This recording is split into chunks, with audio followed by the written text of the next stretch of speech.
received an allegation through the State Auditor's hotline that the director and deputy director of the Alcohol Law Enforcement Division in Raleigh were wrongly using their state-issued vehicles to commute to their homes near Asheville on weekends.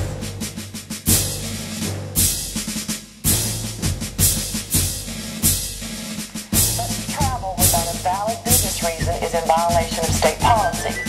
Throughout our investigation, officials of the Department of Crime Control and Public Safety, which includes the Alcohol Law Enforcement Division, repeatedly interfered with our access to agency records and employees.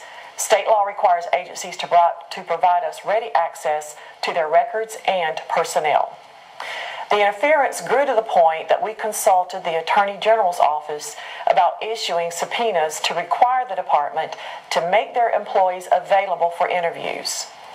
The department, however, finally agreed to allow the interviews before the subpoenas were issued. The department described these problems as a misunderstanding. After our investigation had begun, the director and deputy director of ALE filed complaints against our lead auditor, accusing him of incompetence, failure to fully inform them of the complaints against them, and detaining them unlawfully.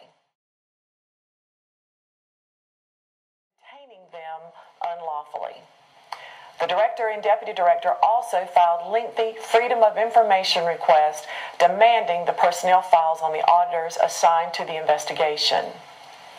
A predominant theme in the allegations we received is a basic distrust in the openness of agency management to provide full disclosure of issues and respond accordingly to fraud, waste, and abuse.